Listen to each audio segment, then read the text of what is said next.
What's up, humans, and welcome to a new Psicoactivo live from Tijuana. And also, welcome to that UFO podcast with Andy McGrillen. How you doing, Andy?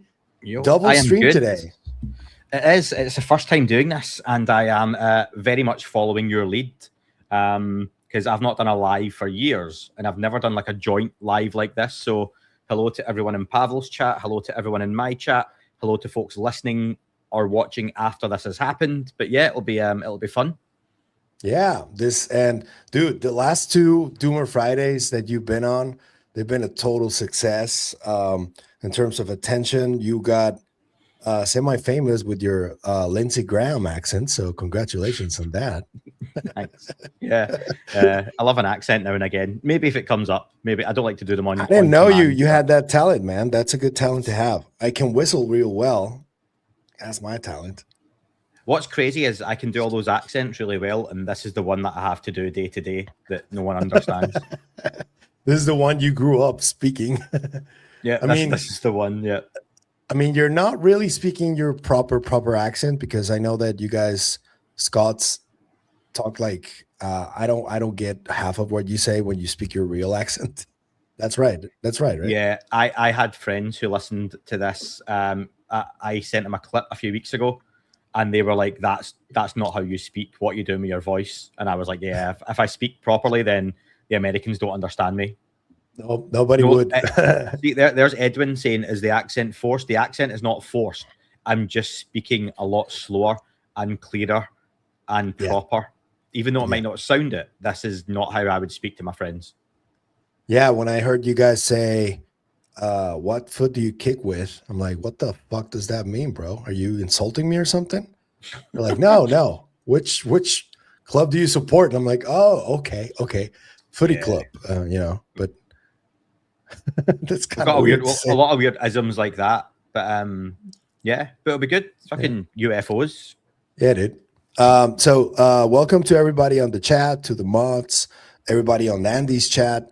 Thank you for your comments. We're going to have a Q&A session near the end, the last half hour on the show, where we're going to place all the questions and try to answer as many as we can. But today we're going to start with a little piece of news that Ross Coulthard delivered yesterday, a report, because it's not really 100% confirmed, but there's something that I've been looking into for a little bit, which is the possibility of President Donald Trump trying to get an executive order to, declassify more stuff. Because so far, how have you felt about the two drops that have happened, Andy? So they've happened, and I think that's something I maybe missed out when I was speaking on Doomer Friday or the shows I covered this last week, where I didn't want to come across as negative, and everyone's got their opinions, right? But we're in a place where the United States government, the office of the sitting president, sitting congressmen and women, the Department of Defense /War/ whatever the fuck it's called today, they are releasing UFO files. They have an official site. They have the war.gov site with a UFO section. They are dropping files. They are dropping videos. They are dropping correspondence. We're getting NASA audio.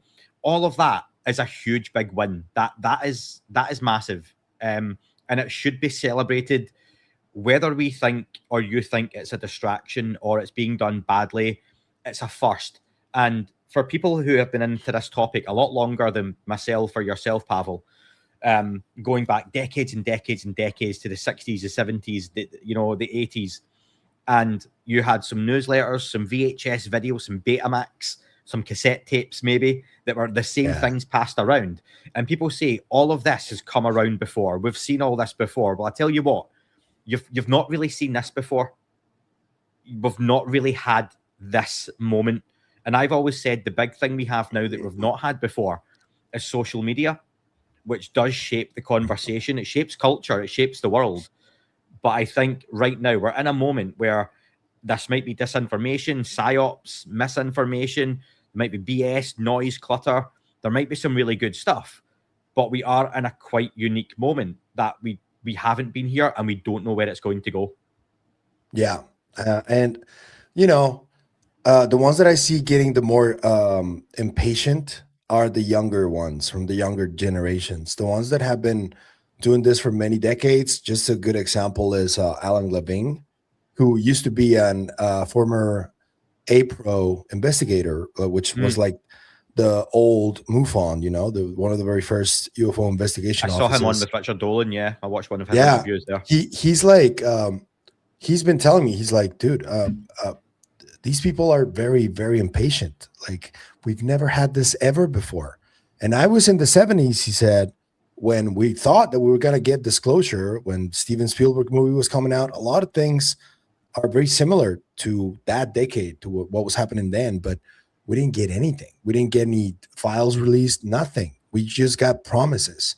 And now, at least, even though it's not really that substantial yet in terms of like, I think it's a lot of low information zone stuff, you know, that they released, which is great for the debunkers, you know, but he's like, we didn't even get that. So I don't get why people are being so upset about it. I'm like, it's the short attention spans. We're spoiled little brats in this day and age. That's just the reality of it, right?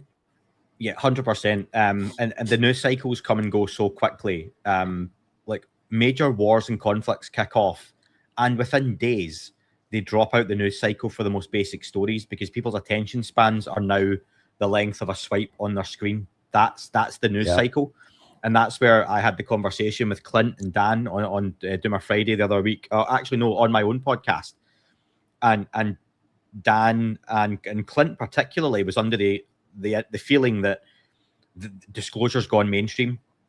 And I was like, it hasn't, because in the UK, the media don't care. You don't see it around the world across the media. I went, so maybe in the US, there's more of a feeling of having this discussion. It's being US led because of it's the US president, it's US Department of Defense, Department of War. It's these folks, then there is more focus. It doesn't touch the sides, as they say, in the UK. And that's where we're lucky. So I got contacted, Pavel, on Saturday at around 10 a.m. by the BBC World Service. So they get millions of listeners. That's like the audio and TV service for like the whole English-speaking world, BBC. And they were like, would you come on and do a 4-minute piece on the release of the UFO files? And I was like, oh, yeah, that sounds great. No problem. Cool. We'll give you a ring in 45 minutes to take some notes, and we'll do the piece at 1:30. 45 minutes later, hi, Andy, the news cycle's changed and we're no longer running this story. Thanks. That's the news cycle. That is the news cycle. It comes and goes. That's how. When was this exactly again? Saturday. Yeah, that's when the whole Iran thing was like heated up. So yeah, I get it. So within 1 hour, it came and went. And so it's, and what I've tried to say, and we'll probably get into this, Pavel, not to jump ahead. A lot of folks, when we talk about the files and the drop, I would always rather have these than not. I've said now for a couple of weeks, what's going to be really telling with these drops isn't release 1 or release 2. It's going to be release 3. If release 3 kicks on and moves into another gear and gives us documents about crash retrievals, bodies, potentially a little video that's better quality again, then things are moving in the right direction. If release 3 comes and goes and it's very much a mixture of release 1 and 2, then I think people can start safely saying we might not be getting much more in terms of progress from this right now. Not to say it won't come, but for me, release 3 is going to be really, really important in this whole thing. Yeah. And over the, you know, because I see, for example, Burleson and Luna and Burchett trying to, you know, get some stuff out. They sustain that they have seen some stuff that hasn't been released that is presumably what keeps them on the topic, right? And that's what they're allegedly trying to do. But how do you see their efforts, though? Because I see a lot of mixed feelings when it comes to analyzing what their efforts are really. Because it kind of feels like what is driving this whole thing right now, I mean, the administration, it's not really the UFO files, it's the war, and it's other conflicts that are more pressing at that moment. Do you think that their participation in this is really being noticed? How do you view it? Or do you think they're just going like, yeah, go release this and that's all we're going to give them? And, how do you see that? I'm currently viewing it in terms of what we're not seeing rather than what we are. And I think it's really telling. And I'm actually quite pleased that Tim Burchett, Eric Burleson, and Anna Polina Luna, they're not coming out and patting themselves on the back for getting another tranche, I believe was the word used, of files and videos released. They're actually frustrated at what's not coming out. And it's like, this isn't the stuff we wanted you to see. This isn't the stuff that we are seeing. These are not the conversations we are having. So they're going, yeah, that this stuff's coming out. David Grush, and this was something again the other week, and I was getting some kind of mixed feedback from people on was, oh, Andy, you're being negative, or Andy, you're like, look, David Grush himself told us days before these files came out, this is not going to be the interesting stuff you're looking for. He was asked himself, Pavel, and you're agreeing here. You remember he said, like, I've seen the stuff that's going to come out. It's not the interesting stuff. This is not the stuff I'm working on. And this isn't what he meant when he said things were going to get interesting within 60 to 90 days. Whether it's a distraction, a side quest, or I compared it to TK Maxx, which I believe in the US is called TJ Maxx, the shop. Oh, yeah. Where you've got, I fucking hate TK Maxx in the UK, right? For anyone unfamiliar, it's a clothing shop where it's awful. No. I do like it. No, I like to go in and know where something is, right? Not, here's a rack of men's stuff your size, look through it and see if something's there, right? That's the fun part, No, Andy. there's no fun. There's no fun in that whatsoever, mate, right? So this is the TJ or TK Maxx of releases, because it's like they're just grabbing a bunch of shit and putting it out and going, there you go. I don't even know who's going through this stuff, who's checking it, who's deciding what comes out. It's just like a one of those claw games where it goes into a bunch of teddies and picks up the crap one to give you. And that's what's frustrating Burleson, Burchett, and Luna, where they're going, we've seen the 4K videos, they do exist. We've seen the pictures of the bodies, but we know there's the files out there. And I'd love your thoughts, Pavel, on what David Grush might be getting at when he says it's not necessarily videos and pictures that are what he's working on and what is going to be of interest to people. So I'd love your thoughts on that. Well, I think that what he's working on is something that I've been reporting on since November, which is there's a group of people that are involved in this that seemingly at first glance, you don't think they're working together actively, but I think they are. This is just my take. I think that Grush and Burleson, that's obvious though. Farah, Jay Stratton, Barber, I think they're like organizing to get stuff done. And the initial report that I had was I spoke to somebody who is part of that sphere, not necessarily any of the ones that I mentioned, who was telling me, and they were like adamant. They were like, I think Trump is going to come forward and say something or do something. And I was told this in November. I wasn't told about this speech that J. Christopher Lee talked about. I heard nothing about any speeches. Oh, Mark Christopher Lee. Yeah. Mark Christopher Lee. What I heard was that there was planning surrounding Trump and that he was getting constant briefings on it. But the ones who were getting the briefings were like his people, his staff, not him. And he was getting them on his desk constantly, and he wasn't even paying attention to them. But this person was so convinced that Trump was going to do something. I was like, that can't be. And I told this person, I was like, I don't think you're right, man. Like this sounds like wishful thinking, what you're telling me right now. And they were like, no, I'm convinced that Trump is going to do something. I'm like, okay. So, and then they were like, but even if he came out on the podium and said, we're not alone, I don't think it's going to do much. I don't think people are going to pay that much attention. And they were like, unless this topic affects people directly to their finance or their way of life or their security, nobody's going to pay attention to anything Trump says. And the moment he says something, half of them are not going to believe it either. Anyway, I was like, that makes sense. But they were adamant that Trump was going to do something. And then a few months later, something did happen. And I went to this person, back to this person. I was like, whoa, dude. They were like, yeah, but I don't think it's going to do much, even if he says we're not alone. So not even they are optimistic about Trump coming forward and saying that on a podium. That is very telling. What do you think about that? So, very quickly, for anyone who is unfamiliar with the Mark Christopher Lee stuff, he is the guy who had the documentary, The King of UFOs. He said he was speaking to a big insider who had told him about a speech coming on July 8th to coincide with the Roswell anniversary, and Trump was going to announce we're not alone.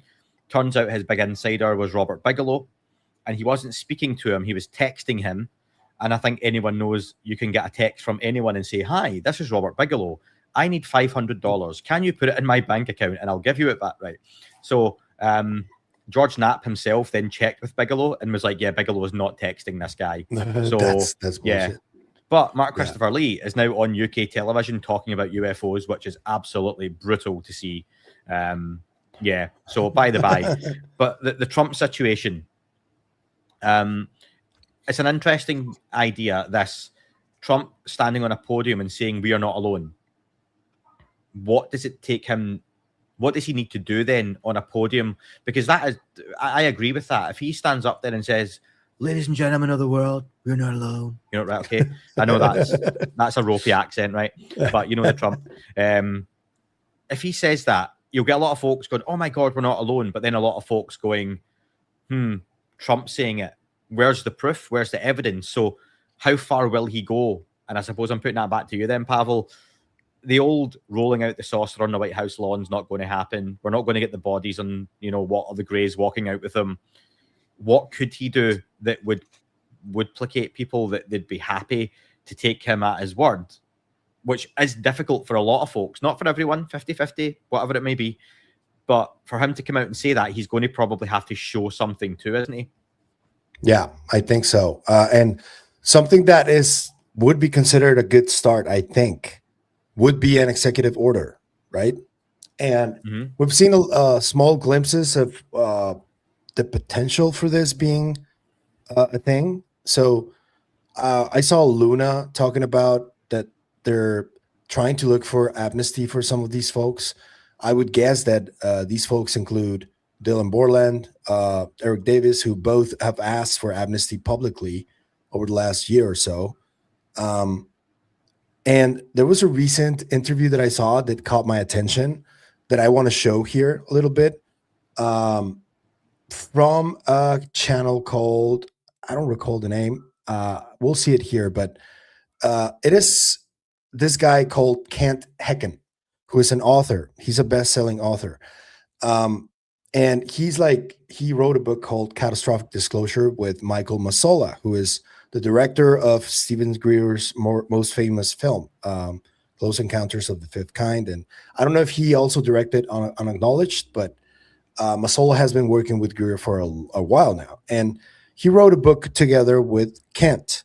Kent was in an interview, and he said something really interesting to me that initially I thought that this came from Stephen Greer because, he's part of that sphere. And, I'm ambivalent about trusting Greer because of many reasons, as I think we all are, or many of us.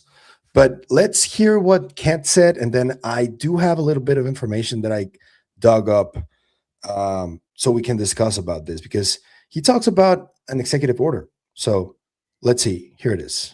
Real too. I want to bring in the author of Catastrophic Disclosure, Kent Hecken Lively, to the program. Kent, welcome back. Thanks so much.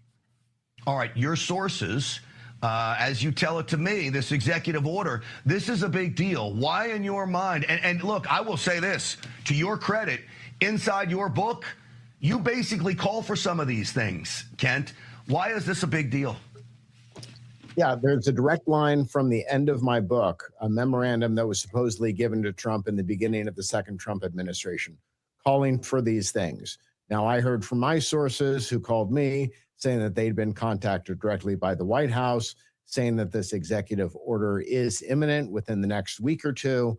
I think this also goes along with the outreach that we've heard to pastors. And so all of this seems to be very consistent.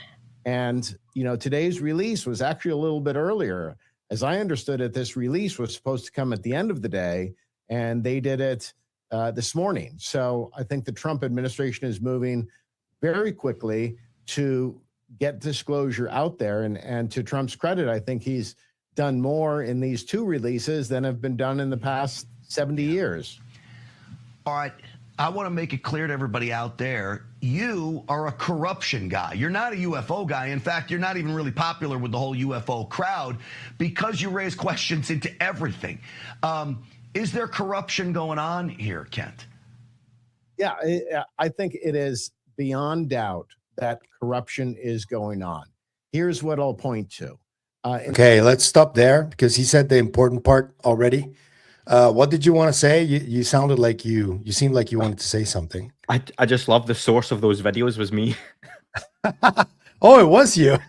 they took it from my X feed. Release Yeah. of documents. Hold on. What? Oh, that's nice. That's awesome. I hadn't noticed that. That's awesome.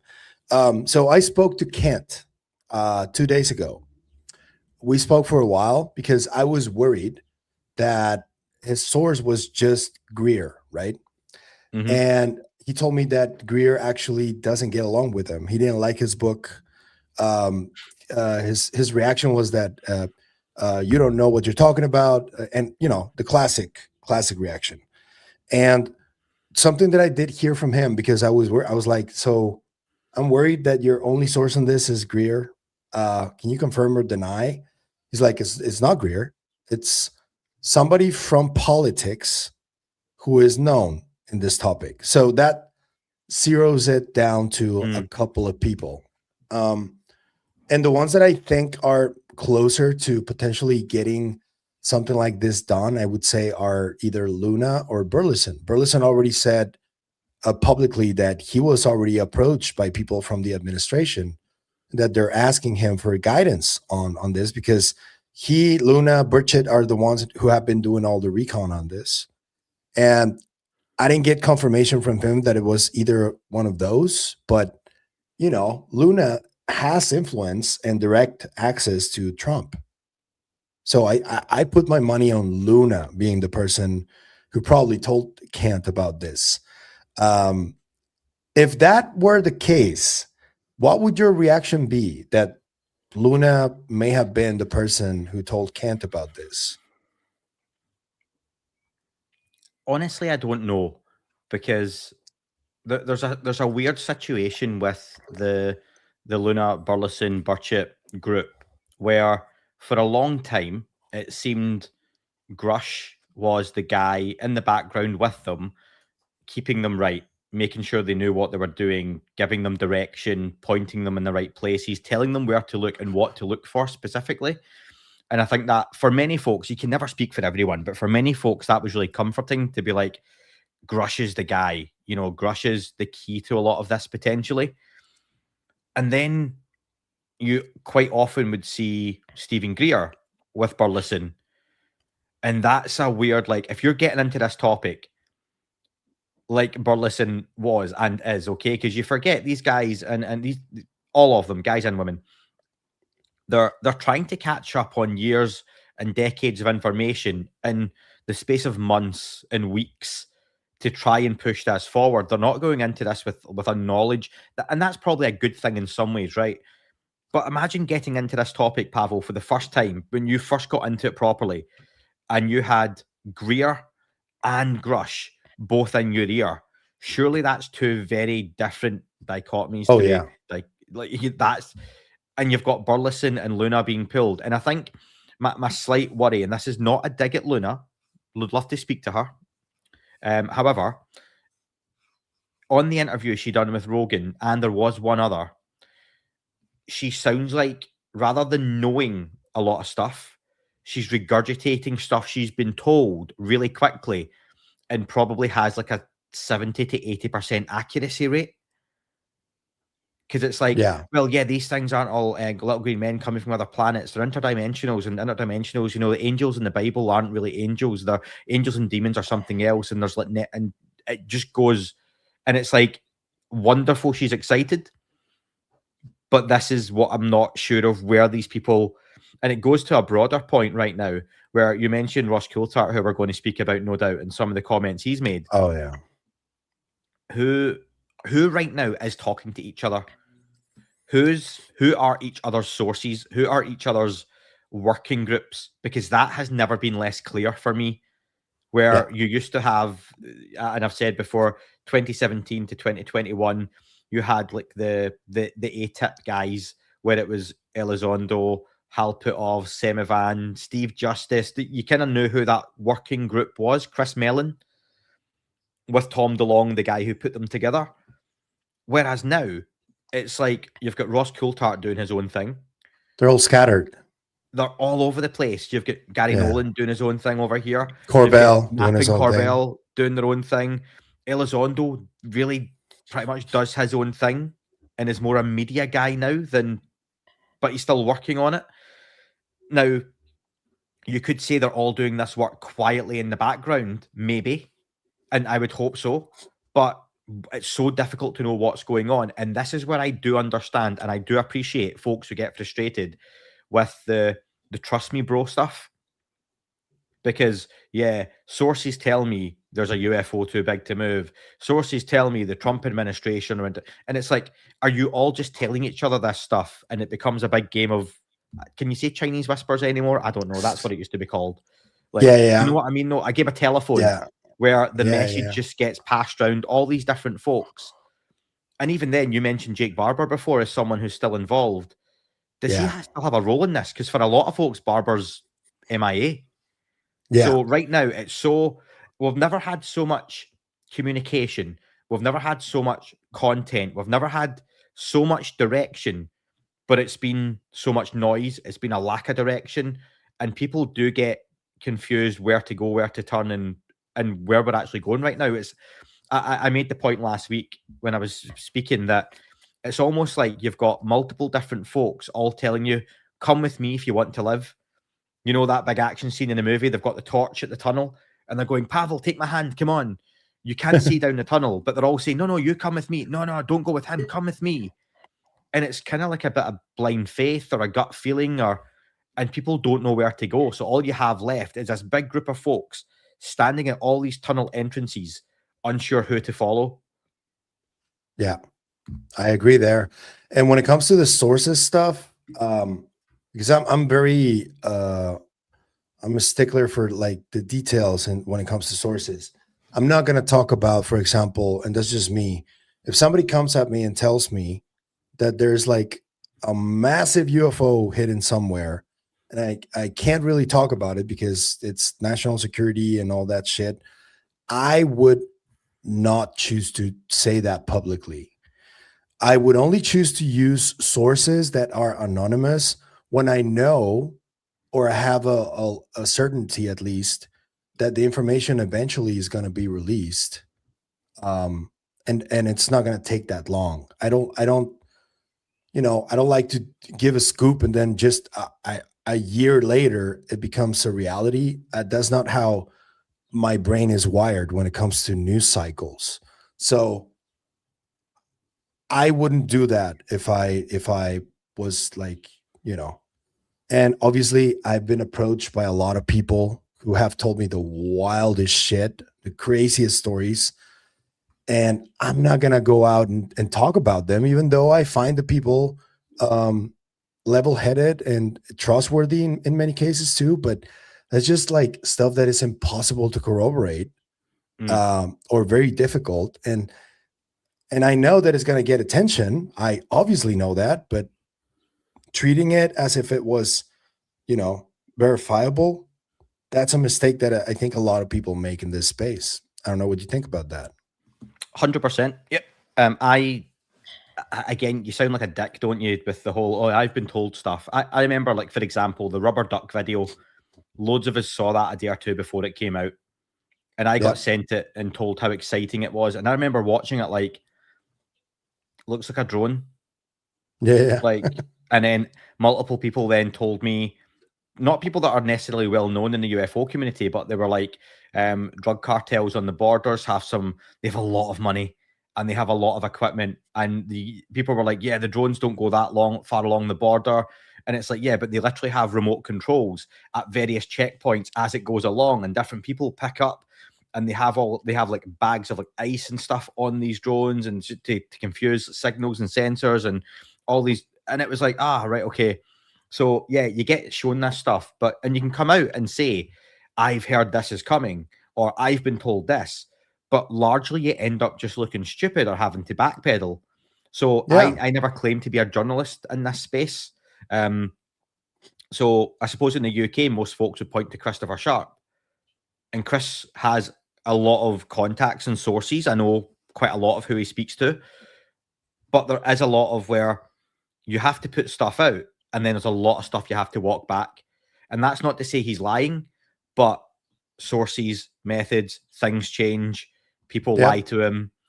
And it's like you choose to put it out, and you're putting yourself out there. And I would never really want to do that. And there are many cases when they do that to journalists to make them fuck up. And and last minute something changes because they came out with the information, and then your source is no longer valid or good. It can discredit in the same way you can put out a lot of UFO files that people get really excited about, and then within a few days get debunked. So the general public go, they're all just balloons and birds and misidentifications. And that's so not fair. my rule of thumb for that, when I know I have a story, and I know that I have a feeling, or I have managed to corroborate a little bit, I like to have at least 3 separate corroborations of the same story. If I don't have that, I don't put it out. That's just the way that I think has worked in the past for me, and I plan on keep doing that. So I am a journalist. I am going to keep using anonymous sources, but I do try to be very careful because there's a lot of like false information that is just fed to people, and they run with it because they trust their source initially, but sometimes those sources are just placed there to fuck with you. It's just the reality. Yeah, and it's I think there's an element of there's misinformation, and people use the word psyop quite a lot in the UFO community. But a lot of times, because of social media, it does it itself. The community, folks online, tear each other apart over differing of opinions. And again, these files have been a great example of that, where I think the anamorphous object is almost definitely a balloon. People have actually shown it to be a Star Wars balloon, potentially of a stormtrooper. It makes sense. It looks like it. And there's people who think, that's you debunking and that's you being negative. No, it's just I'd rather not look stupid on the public facing side of things by looking at all of this stuff as being exotic or NHI, when you have Burchett, Burleson, Grush telling you they are deliberately putting misinformation out in this. So be a little bit more discerning with it. And just again, especially when you've got so many eyes on the topic right now and ears with folks, there will be people listening to this in a few days' time, or watching this, Pavel, in a few days' time potentially, maybe not on the live, who are new to the topic because of release 2 or release 1. And they probably don't want to hear that every single video is an NHI alien spacecraft UFO, because what happens, and that's what that Mark Christopher Lee was doing on the TV, and it was really frustrating to hear. Because all that happens is people just turn off and turn away. I genuinely think most people would rather hear you say 90% of it's probably nonsense. Dylan Borland on Weaponized talked about this, didn't he, just very recently? I think it was at the McMinnville UFO Festival. Corbell and Knapp have put it out on their latest Weaponized. So Dylan Borland, another whistleblower who has a really good reputation amongst the community, has come out and said he reckons 90% of UFOs are misidentified, adversarial tech, US tech, not alien, basically, right? Let's use the right language. But 10% of it is probably alien / something else. And that for me even seems quite high, but that's fine. And I would really rather concentrate on the really interesting stuff, rather than move a bit. Sorry, someone distracted me saying my accent is sexy. This is why I don't do live chats. You end up looking at the chat. Thanks. 50 Shades of Greys. I've got a t-shirt that says that. Check out the store. So yeah, I think to look at it that way and go, let's concentrate on what's really interesting here. And again, from release 2, maybe 5 or 6 videos are really interesting. The rest are clearly misidentifications or bullshit. And there is a bunch in there that there's not enough data to do anything with, including dots over the ocean where it's like, I don't know what that may or may not be. So yeah. Could be really small, could be really big. Who knows?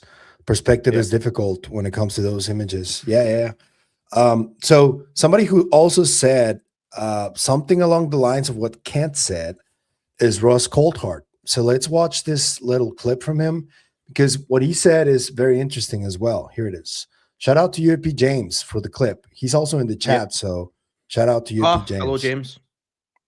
There's a lot of speculation. I'm hearing it from people inside the administration that the Trump administration is indeed soliciting advice about how to tell the public that we're not alone. There are consultations taking place with spiritual leaders. I'm now able to confirm that. There was some speculation a couple of weeks ago about a group of pastors, but it turned out that wasn't directly related to the White House. But there are religious leaders that have been consulted by the White House. I'm aware of people in the administration who've reached out. I've actually spoken to people myself who've asked what I think would be the, quote, ontological shock for the public. And I've told them that, frankly, I think the biggest shock for the public would be the sense of a betrayal of trust if the government doesn't follow through and tell the whole story. What do you think about that? That was an interesting one, because when the pastor story came out, I did ask people who are like close to not this administration, but the one that was with Hillary. And they did tell me that they asked around, and they did say that they were speaking to religious leaders from different religions, not just Christians or Catholics or Jewish or different religions. And now Ross comes out to say this. What's your take on this, on the possibility that this is happening? Big shout out to UAP James for the work he does, because people like me, and I'm sure you, Pavel, really appreciate the clips he puts up, because I often see his videos before I see anyone else's feeds the next day. So thank you. I really appreciate what James does. And that video there is one of the best files in the drop, although I do get why some folks say it could be the moon or the sun or an eclipse. We need more data, but it does look like an object moving through the clouds. Really interesting. On your point, though, on your question, again, it goes to who's briefing religious leaders and who's and what the context or quality of that conversation is. Because is that, and I get he's the vice president, but JD Vance has a little bit of an interest in this, right? Or is it Trump's kids who have a bit of an interest in this? And what qualifies someone as a religious leader? So it really depends. I think in people's heads, when they hear religious leaders are being consulted, is it they're going to the Pope, you know, or the Ayatollah? Probably not the Ayatollah. Probably not right now. But yeah, who are these religious leaders, and what is the depth of conversation? Because it's really easy to claim this stuff, and you'll know what it's like. You know, sources say, and you can quote it in a newspaper, but actually the source is your mate. You've went, going to do me a favor and just give me a quote on David Beckham and Victoria Beckham and his infidelity and how many nannies he's shagged in the last couple of years. And then you can say, oh yeah, sources tell me this. Yeah, because a source did tell you, a friend of yours told you, and it is a legitimate quote, but it's no one close to the family, which is what you're alluding to. And this is where, again, who are these people speaking? And I know Dahlia from Chickenlandia is in the chat. Dahlia is great. She's been on the podcast loads and the listener shows. Very distrusting of the CIA. And again, how much of this is there CIA involvement, misinformation going on? I just, what do you think, Pavel, on this? Because, like I say, I'm really unsure on the whole religious leader stuff. Oh yeah, I mean, it depends, because the CIA have been accused of this quite extensively. And I don't know if you remember a couple of years ago when there was there were people coming out saying that they were being channeled by ancient gods and shit like that. But coincidentally, some of those people were CIA at some point. And it was like, it was pretty obvious that something weird was going on there. I don't know if there's like a genuine kind of concern for religions, because if you think about it, really, every single religion is based on a UFO story or on something along those lines. UFOs, it's just interpreted differently.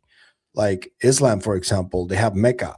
That's a piece of a meteor that fell, and they worship it. When Jesus was born, the Star of Bethlehem kind of sounds like a UFO. All of the encounters that people have with angels and all that kind of sound like probably contact or abduction experiences. And, I can go on and on. So right now, if there was some kind of an acknowledgement of a super advanced intelligence that is way far beyond us or understands reality differently than us, I can see people who have that evolutionary trait as humans to naturally say, oh, it's more advanced than us, therefore it could be a deity. Therefore, I want to see it like that.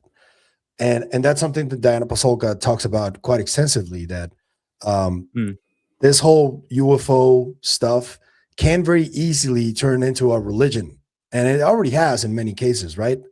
So that's the way that I see it. I think there's going to be a lot of people that are probably going to be in denial constantly. But if something like this comes out and it does challenge their perception of reality, that's where things could get hectic really quickly. That's what I think. So on that, Moonage just asked about the UFO video before. Why would people say it's the sun or the moon? Because it's making turns and turning at angles. I've seen people say it's the actual device that's filming that's moving and not the object. Again, we need the metadata and the context around that to show what exactly being filmed there. I don't know. Like I say, I think it looks like something moving in the clouds, but we need the data, the metadata along with this stuff, and loads of folk. You're not going to get it. You're not going to get it. No, I'm not, right. And that's part of the problem. They're scraping the metadata before every release. Yeah. That's And also Whistling Mike is asking, and again, there's loads of comments going up, right, folks? Thomas Massey has just mentioned that, and do you know who Thomas Massey is? I've seen the name. Of course, I don't know what his role is. He's a Republican politician who has been more prominently acting vocal or speaking against. Yeah, but he's speaking against the Zionist regime, essentially. Okay. And he just lost an election, so he's no longer in politics as of now. But he was really the only one who was doing that, really. What did he say? Well, he's basically said before he leaves office, he's going to read out the names that have been redacted from the Epstein list. Oh, yeah. Because he doesn't give a shit. But again, Whistling Mike is saying here, I'm sure I'm right, that this is a distraction, this alien UFO stuff, right? But this is the issue, right? And you have to be careful how I word this. I'm not saying you're excusing what Epstein might be about or is about, right? What's happened to those children, those victims, people who have been unalived, killed, all that stuff, right? Awful what's going on, clearly. But if we find out there's aliens, does that really work as a distraction? If we get told we're not alone, to distract from this? Because is everyone going to just drop the Epstein stuff because of that? No. Life still goes on. That was my point to you, Pavel, about what would it take Trump saying for folk to believe we are not alone, there are NHI, because the people are still going to go, it's a distraction, Epstein. I mean, at the end of the day, I'm not saying it's worth the Epstein distraction to get the truth about NHI, but it's a hell of a distraction to lead with. Yeah. And well, this is just my opinion. And this is something that I fear pretty much. If there is a connection between the Epstein stuff and some of those elites who are really pieces of shit, not elites really, but potato, you know. If there is a connection there, it could be that Epstein was very interested in edge science generally, because if you saw the files, he has like an hour-long conversation with Dr. Dean Radin, for example. And this happened, and this was post-conviction. He was interested in Dr. Julian Mosbrich's work. He was interested in Dr. Diane Hennessy Powell's work. He was interested in cold fusion. He was interested in propulsion. He very clearly was having some sort of entourage or group that was studying or researching this stuff in secret. And I think that whatever happened at Zorro Ranch, which is very close to Los Alamos, whatever is uncovered there, my biggest fear is that it is tied to UFOs, but in a really dark, fucked up way that is going to just, and if you think about real ontological shock, it would be, for me, something like that these people have had access to some kind of knowledge or information for many decades, and they've been hiding it. And a lot of the dark shit that happened with not just the Epstein people, but also, for example, everything that happened with Diddy, you know, I fear that there's a lot of occult shit going on there, or like the control system that is very clearly in place. That was like their night activity of sorts. I fear that there is that correlation. Now, whether there is or not, I don't know, but it's really weird. I don't think that is just a distraction from that. I'm not sure, by the way, that aliens are real. I am not. And I get a little bit of shit from people within the community because I tell them the only thing I do have some kind of proof of is that psi phenomena does exist because I've experienced it. But that's about as far as I go. I remain open-minded because I think you have to be open-minded. You can't be dismissive all the time about everything you hear out there because you don't really know for sure. But for now, I still haven't seen any real proof that aliens are real. There's a lot of smoke. There's potentially also evidence that we may have cracked something way back when, and that's what they're hiding. That's possible too. But yeah, I don't think you can just easily go to saying it's just a distraction from something else that's happening. No, dude. Like, there's a lot of people who have had experiences. The abduction phenomenon has been consistent. There's a lot of people that have been traumatized by it. And I don't think you can dismiss that just for saying, thinking, oh, I know exactly what's going on because I was there. Or I know exactly what's going on because this is just a distraction from the Epstein files. That's kind of like a cop-out for me. You're ignoring a lot of other stuff that's happening. I know how you feel about that. Yeah, two things. When you said Diddy, it made me think I'll Be Missing You, FOs would be a great track for P. Diddy if he was involved in this. It's first thing that came to my head. But terrible guy. All that baby oil. But yeah. People are going to clip this shit, bro. Yeah. And all the serious conversation will get left out and it'll be the Diddy jokes. So Dave Chappelle's P. Diddy stuff is the best, by the way, if anyone's ever seen it. Yeah. Can't stop, won't stop. But I need to go to a really serious point now. Some of the stuff I've heard around the ontological shock and what's really going to keep people in the public from being able to interact with this topic properly is that stuff with the kids. And this is where it goes into, you can't talk about this stuff with the public. This is for people like this watching and listening who are into the UFO topic. And even then it goes a little bit wild, is the idea that the folks who have been in the know about this, they know there are connections with psychic children, psi abilities, like you say, and children from a young age have been taken, put in programs, have been abused, and used to work out how these objects operate, how to cooperate with other beings, all that kind of stuff. And literally children have died, been abused and all that because of that. That is the really messed up stuff.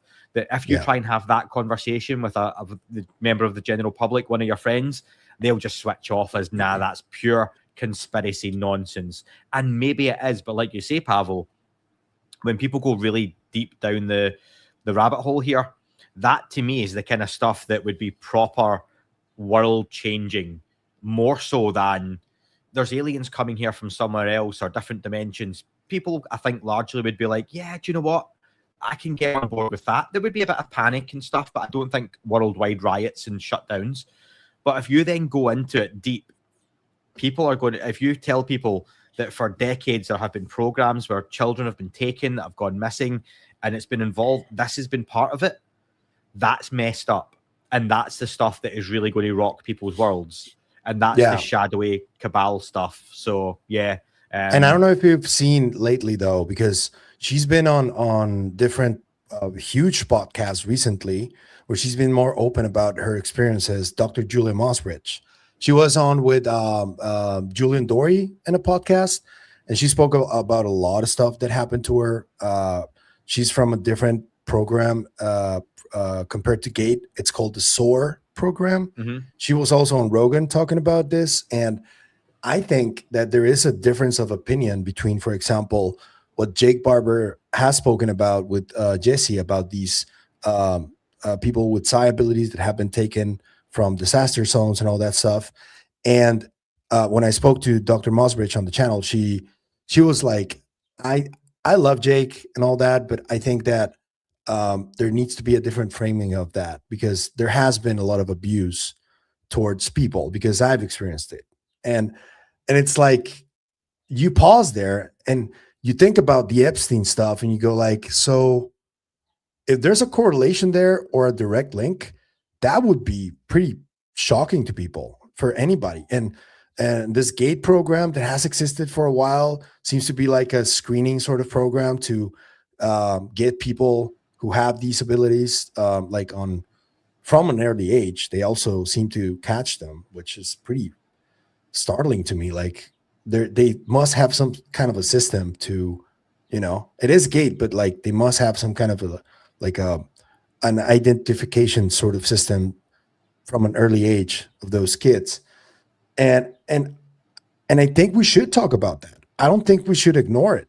And the go-to reaction when you start even entertaining the idea to speak of this is instant, like, nah, that's too much. I don't think that's real, Yeah, and it's pretty fucked up because... Can you imagine in 2017, Leslie Kane, Ralph Blumenthal, and Helene Cooper went to the New York Times and said, "We've found evidence of a program where the US government and subsidiaries, including the CIA and private contractors and private entities, basically were taking kids and using them as..." They would have not even finished their sentence before they were told, "Nope, we are not publishing that. We are not printing it." That to me, I've said to you before, Pavel, you can't just jump in right now in the public with the experiencer side of things. I don't think the public are there yet for that stuff. You're still right now trying to get them largely to acknowledge that this UFO thing is real. There are things in the sky, in the water. More and more people are coming on board with that. That's for down the line, but it just seems like you're going to talk about Carl Nell and catastrophic disclosure. I don't know about a roadmap, but it definitely seems there are checkpoints you have to hit along the way. And I still think right now UFOs are real. You could maybe tick off that one. That a lot of the public have went, yeah, there's something. What it is, they don't know yet. But I still think you've got checkpoint 2 of it's not human.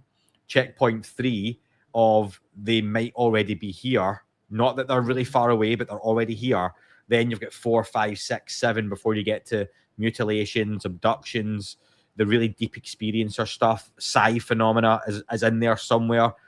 We're still probably hovering around that first or second checkpoint to really get the masses involved. And that's maybe where spiritual leaders, if indeed that is happening, coming along, is going to help with those conversations, because en masse, I'm sure we would love it, Pavel, if overnight millions of people tuned into us as they do Rogan and those types of shows, right?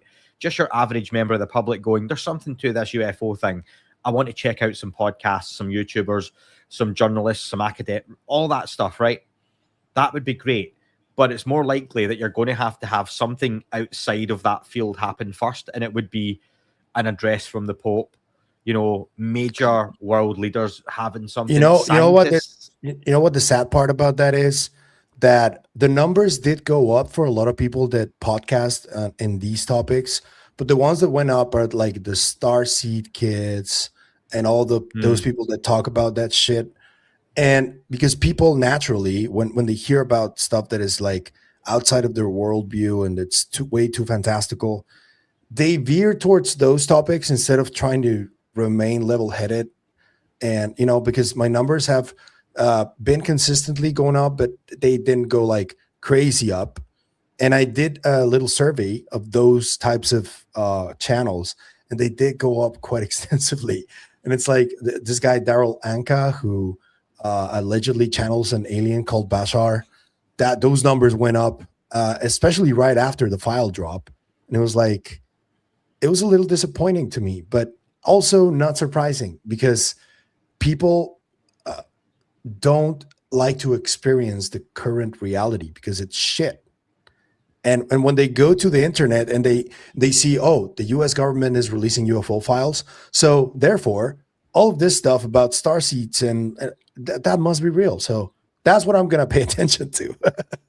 But it's also quick. It's a quick fix, because if you're just jumping into this and it's largely that TikTok, Instagram generation. So people watching and listening to this for an hour, that's long form content. That's a particular type of audience.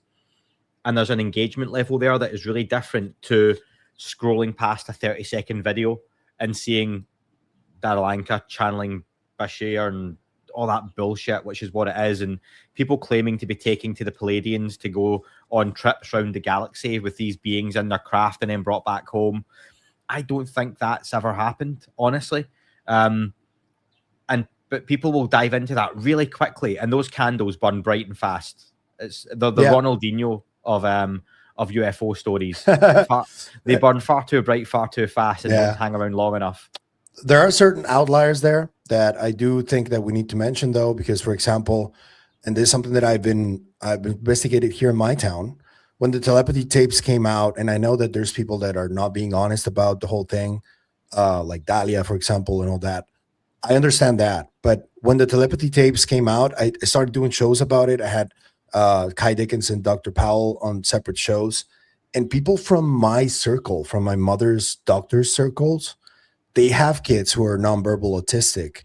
And they did approach me to wait, so I've been like keeping this a secret for a while and now it's out. So this is real. And I could see the shock in their faces. And something that I do want to mention about that is that not every nonverbal autistic kid has that. They all can communicate through the spelling, but they don't all seem to have access to whatever that is, that idea of going to somewhere and being able to not everybody hang out psychically. Not everybody can.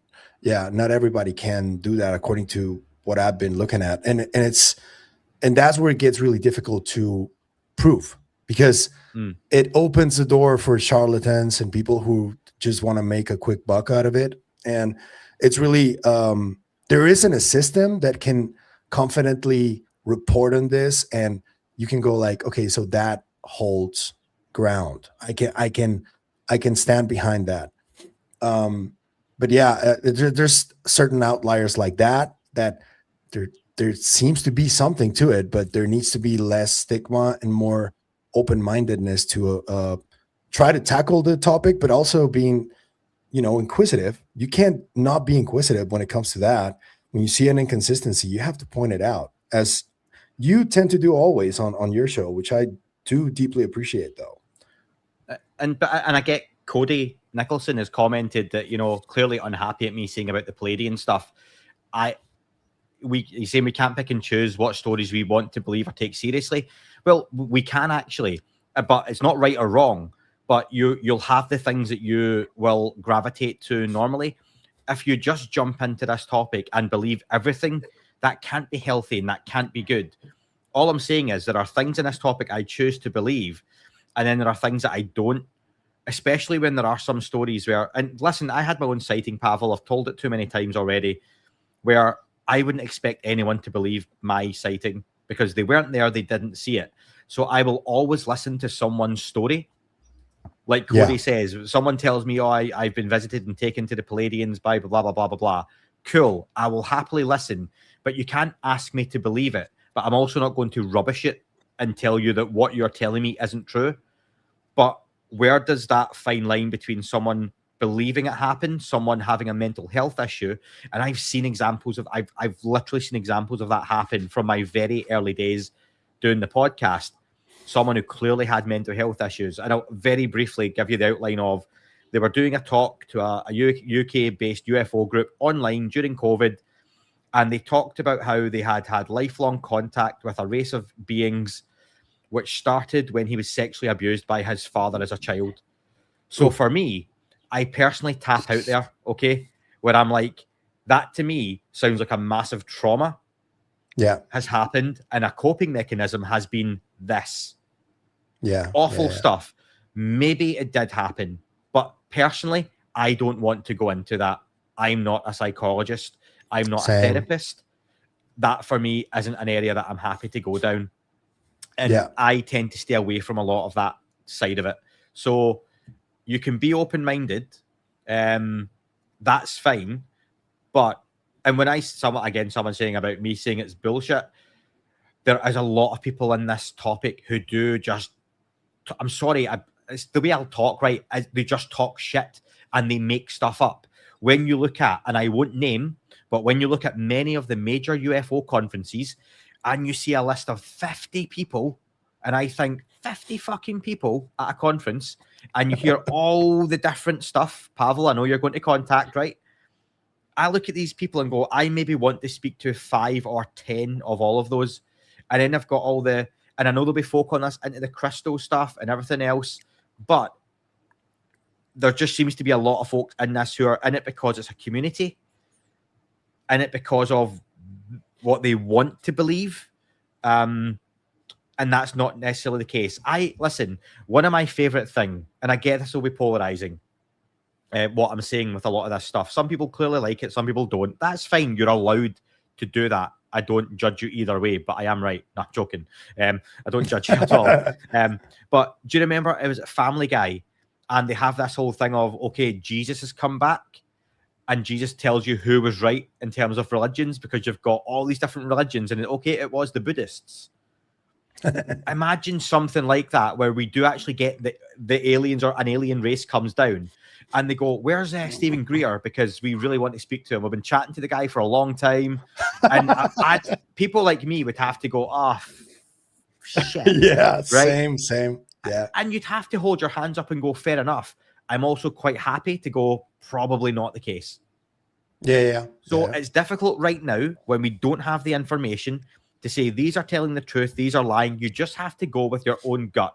You just have to go with what you think and with the information presented to you. And because we're all different people, we're all from different backgrounds, all different cultures, all different societies, and we've all had different upbringings and exposures to different things, you're going to gravitate to different elements of this topic at different times and different places. I get shit most for not being massively into the orb thing. I believe there are orbs. I believe people have seen orbs, and I believe there are various functions and whatnot. However, I think there are a lot of folks who show dust or bugs flying past their Ring doorbell. Or satellites. Or satellites, and go, wow, look at this. So there are orbs, but a lot of people take advantage of that. And it's just, that's not right. Yeah, and it's like, it depends on the person too, because I friend of the show, Eric Schlimmer, he has a very interesting story because he's an avid hiker, and he has a very interesting story about a really massive red orb that he saw. That's like the only time he's ever seen one, really. And when he tells the story, it's like, I believe that he experienced that. Unlike, for example, a bunch of the videos that have been shown on Chris Bledsoe's account, that some of them are very clearly just satellites, and they sell them as if they were something anomalous when it clearly isn't. That's when you lose a lot of like the casual viewer that just is getting into the topic, and they see that instantly, and they go like, I'm out. This doesn't seem real, you know? I'm more inclined to believe someone who's had an experience and that was it. It was a one and done. Than someone who literally, when they want to, can see these things or can summon these things. And that's not an exclusive comment, but it's easier to believe that. People have an experience and a way into this topic where I do think there are maybe a continuation of experiences, or perhaps when someone's had a near-death experience or an NDE or something like that, some kind of major trauma. Leslie Kane done a really interesting documentary around near-death experiences, and you hear about someone who was underwater, they get stuck, and they were underwater for like 7 minutes and died. But then through their life, it just does that open up you to more experiences? Does it open you up to being more susceptible to entities, communication? I don't know. I've said before, right, I believe the Chris Bledsoe original story maybe happened. Do I believe everything since? No. And the way I see them, particularly in the last 6 months to year going on online, I get why. I'm not saying it's a cult. I get why people say that. I get why they get grifter thrown at them. They don't help themselves. And it's the same as Stephen Greer. To your point around Greer, what was I going to say? He, when he was speaking to that guy about his book, Stephen Greer, I have never, ever seen say, I don't know. No. He knows everything. And I mean that, folks. If people could genuinely send me a clip of Stephen Greer being asked a question about the UFO topic and saying, I don't know, please send me it, because I've never seen him. And that's incredibly telling to me. Exactly, you won't find it. It's incredibly telling to me that he knows everything. And if it's something he doesn't, or you don't agree, then you are wrong. Yeah. And that's like the go-to response from him, at least like from a certain period of time until now, because something seems to have changed with him that got him a lot more confident in what he speaks about, and also a lot more paranoid about whoever comes forward from the government, because clearly I think he thinks the government is a monolith, and I don't think that's the case. I'm not defending the government by any means, but I do genuinely think that there's a lot of people that have this sense of responsibility, and that's why they go into government, to try and help others. I'm telling you this because I have family who is part of the Mexican government, for example, and they're really frustrated at the way that the government has been doing things. And it's just a system that you can't really beat, especially when it comes to bureaucracy, you know? And I think that there's a lot of people that generalize when it comes to government that don't understand all of those intricacies about governments, really. And I think Greer is in that camp. It's like anybody who comes out and speaks on this in a serious fashion, he's like, no, he's wrong. I know what's going on. And it's like, no, dude, you really don't. It's to me, and by the way, for I just want to, because we're doing a live and stuff, and I get the way this is, like Jude's made a few comments about I shouldn't say it's all bullshit. You might not have spoken to many Scottish folks before. We swear a lot, and I'm really trying to tone it down. That's just a general catch-all term for me of other crap, other stuff. So yeah, but I think a lot of it is bullshit. So yeah, but hi Jude. But that's the thing with me with Greer. He seems to be very much protecting his piece of the UFO pie, and it is a lovely piece of pie he has. As you can see from his houses when he films his documentaries. Yeah. So let's change gears a little bit to this lately more constant mention of catastrophic disclosure, because this is a term that has existed for a little while. We know that Carl Nell was the one who probably coined it. I know that you saw one of his lectures that he was cut off. He didn't finish it. He likes his slides, right? What was that experience like? And what did you take away from whatever you saw him presenting there? So it was at the Sol Symposium back in Baveno in October last year. And it's the one and only major UFO event I've ever been to. So it was nice to go. And Carl Nell was one of the early speakers at the event. And I've still got the symposium brochure. And he was speaking about, let me get it. This is wonderful content, isn't it? When I've not got it prepared, I had it before. Yeah. So Saturday morning, yeah. So what the 5 good Roman emperors reveal about UEP disclosure, and like I don't even think he got halfway through the presentation. So it was largely, from what I remember, it was largely comparison. And Diana Pasolica done a quite similar talk as well. But one really good point he did make was around nuclear energy versus nuclear weapons, how one is classified and one isn't. And he was talking around how the UAP subject needs some similar classification guidance. So yeah, the talk got cut way short, and he literally had to go through about 30 slides going, yeah, skip it, skip it, skip it, skip it. And yeah, it was unfortunate. But yeah, he went way, way long. But yeah, I thought that point though was really interesting on that. Yeah, I think that because we spoke about this a little bit, the old timers from Area 51 who suffered some kind of radiation sickness that gave pretty much all of them cancer. Some of them already passed away. I think that situations like that need to be addressed. And for also the Rendlesham story with John Burroughs and Jim Peniston, who also seemed to have some kind of physical reaction, and they got really sick over it. Those are things that I think should be the most pressing to address out of this, because it is actively, according to the evidence and the history, hurting people, you know? and I don't know why it's being so ignored past, like, you know, the talk of little green man, all that shit. I think that this should be more pressing, and yet it isn't. And I don't know if that's part of this catastrophic aspect of disclosure. I would think it might be, but let's watch a clip from Carl Nell on New Paradigm. It's a little longer clip, but I think we need to watch it just so we understand where this term came from. And also we have a little report from Ross Coulthard yesterday that we are going to go through as well. But let's watch this one first. Here it is. You're not going to get that person. But if you do, and you get that sort of drop, maybe you're creating the problem that we're trying to avoid anyway, right? Which is this, what I would argue, the catastrophic disclosure. Like all this information comes out and implications, and society and institutions are not maybe ready to deal with that.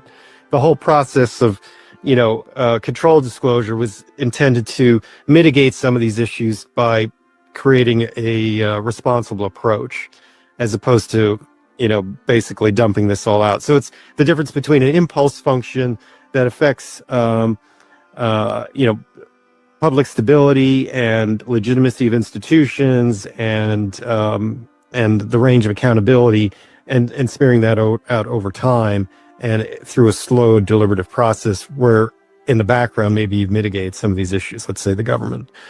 So I'm a little concerned that, like, either that's going to peter out, or you create the problem that the whole UAPDA was intending to avoid, which is how to go from a stable pre-disclosure state to a stable post-disclosure state, which to me is very analogous to arms control, in fact, right? Like mutually assured destruction is stable but not desirable. Mutually assured survival is desirable and stable, but going from one to the other is highly destabilizing. And so how do you do that without really causing the problem? In other words, preemption, right? Like preemption in an arms control situation is what you're actually trying to avoid. So going from pre-disclosure to post-disclosure could precipitate that sort of catastrophic situation that we don't want. So in other words, the whistleblowers, I'm less enamored about that being the best approach. It's like you've got to either convince the executive to unilaterally do what we think we want them to do, or move into the sort of political action sphere and make this a mainstream political issue, maybe writ large in terms of government transparency, and get elected officials that understand this topic to a deeper degree, and ultimately get them into leadership over time. So in other words, a whole new cycle of activism and disclosure. When you put it that way, especially the last thing you said there, it just caught myself thinking, how in heck are you going to be able to get that many number of members of Congress to be sophisticated with this issue to actually do what you're saying? I don't know how that would be. One thing, though, a couple of thoughts. So one, the idea of avoiding catastrophic disclosure. You and I have talked about this privately before, and I kind of think like trying to avoid catastrophic disclosure is almost like squaring the circle. I think that genuine UFO disclosure is inherently catastrophic. It's inherently destabilizing. I don't really see how you can do it other than to roll out such a controlled level of disclosure that you're essentially the state would have, I would almost say, totalitarian levels of control over information flow to an extent that it would be deceptive disclosure. That's my own opinion. I just think the subject is far too out there. It is far too just paradigm shifting in terms of like past government criminality, you could say, in terms of the scientific implications. Like, it would be difficult for me to think how government could just slowly roll out a disclosure while the public is saying, wait a minute, this is real. So what technology are you hiding? How come we can't get access to it? Like, I think if there's ever a genuine acknowledgement by the US government in any way, which has not happened yet, there has been no official statement by any responsible existing US government official that UFOs are not from our civilization. They haven't done that. But if they ever do that, and if it's official policy, I think they're going to have a very hard time keeping that door closed for very long. And so for them, that would be a catastrophic disclosure. And that is why we were talking privately just earlier. I think the US government is never going to be in a position to sanction a genuine pro-disclosure position. The executive branch never has. Never. And Congress only recently part of Congress has been pushing this. So it's very difficult to get these guys to move on this. Having said all of that, I just want to emphasize, like, I don't think it's controversial to say that we're living in the most technologically revolutionary, transformative period in human history. The ground is shifting beneath our feet as we speak. No one even knows what the next 5 years are going to bring, let alone 20. And I can easily see more cultural momentum on this happening, which could very well result in more general pressure on the political institutions. I'm not saying it will happen, but it could. Or I could even imagine some kind of black swan event, one that's unpredictable, but just because I think it's not, it would be unwise to assume that tomorrow is going to look like today. So how it's going to be different, I'm not sure. Will it be more tightly control of information, or will there be more freedom of information over the next decade? It's an interesting thing to ponder.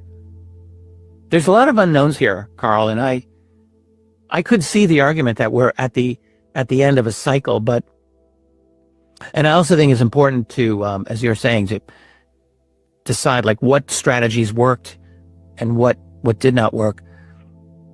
But I hope people, if they don't take this conversation to mean like it's over, let's give up, there's no hope for a genuine transparency on UFOs, because I don't think that's the message you would want to convey anyway, and it's certainly not the message that I would want to convey.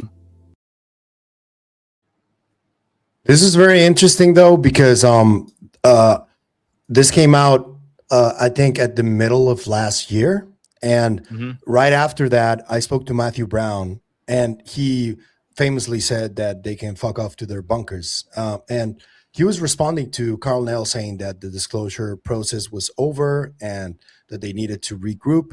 There's a lot of things that have happened since. I don't know what Dolan thinks about what's happened since, because there has been a semi-official announcement from Trump, and then the official release of files that maybe haven't been as eye-opening as people expected, but I don't think we're done yet. But this like idea of being a catastrophic is something that also Ross Coulthard recently spoke about. And this is the last clip that we're going to play for you guys, and then we're going to talk about it. So let's show it here. Catastrophic disclosure is still a real risk, because I think that it's good, it's great that the Trump administration has responded that the way they have, and that they're doing this controlled release of UAP files. But frankly, at the moment, I don't think the public's going to buy this kind of soft, controlled disclosure that's being put out by the government, because it's not addressing the bear in the room. It's not addressing the fundamental allegation made by people like David Grush, by people like Jake Barber, that there is a retrieval and reverse engineering program that's going on behind the scenes. Is the government concealing retrieved alien technology? If they want the public to accept that this controlled disclosure is being open and as honest with the public as it can be, and to avoid catastrophic disclosure, they have to address the bear in the room. They have to address the issue of, is there a retrieval reverse engineering program? Is there this incredible allegation from Lou Elizondo, a hybridization program involving humans and aliens?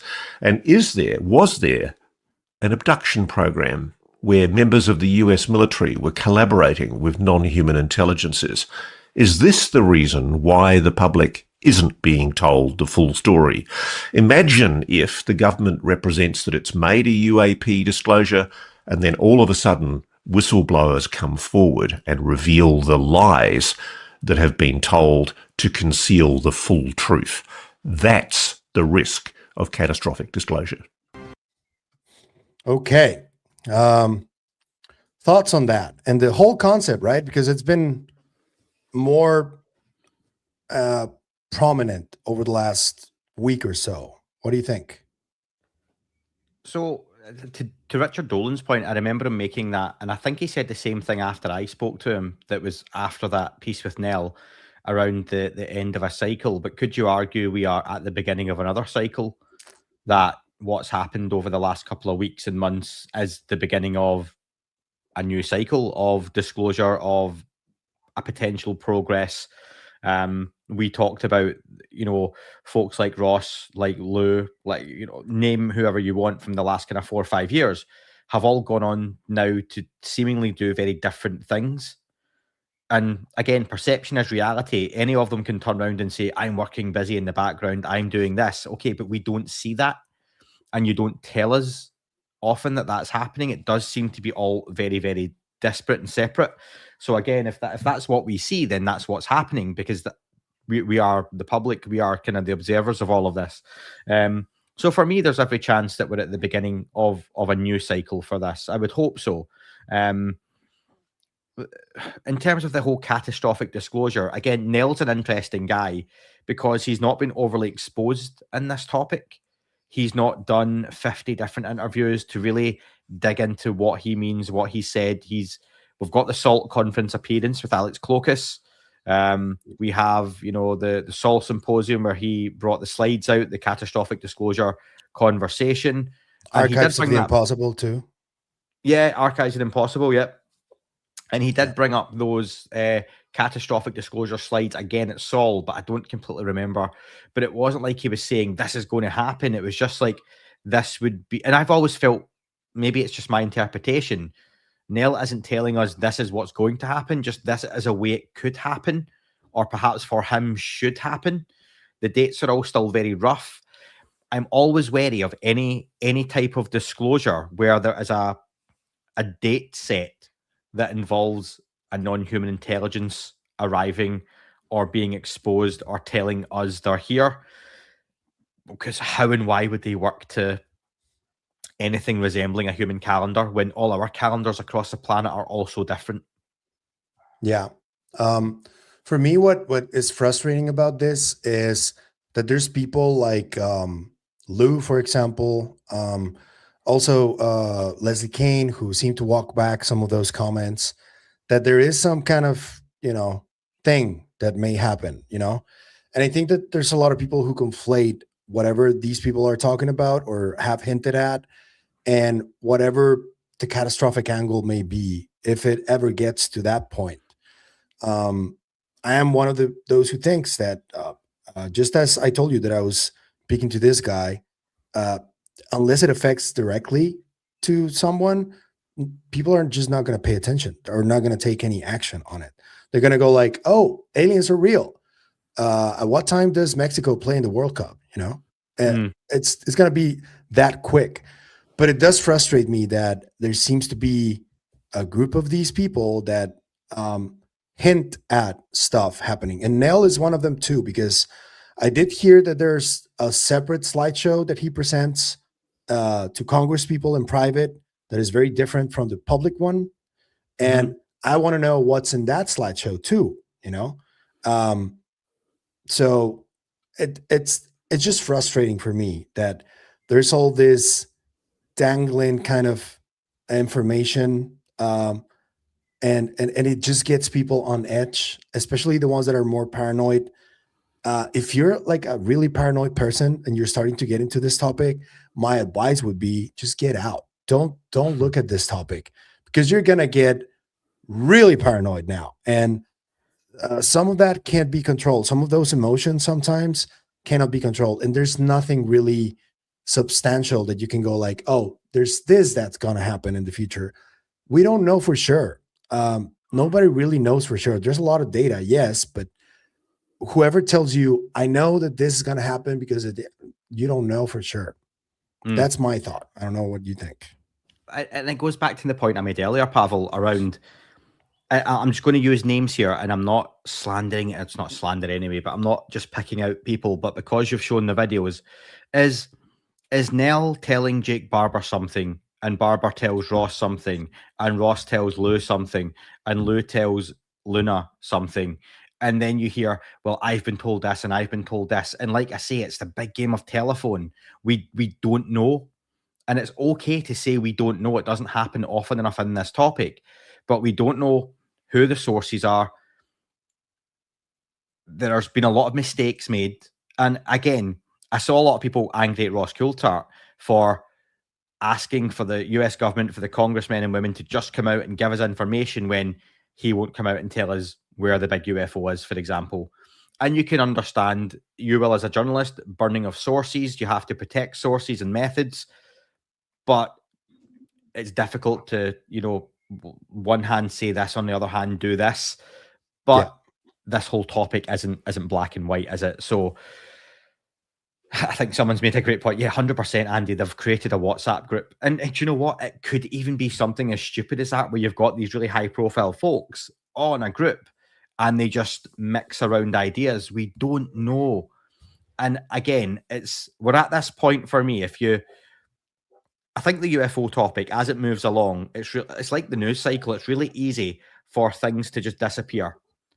Right now, I'm looking at it going, we've got congressmen and women who have told us, and they're telling every media outlet they can, they have seen videos that undeniably show non-human intelligence, craft, bodies, all of this stuff, right?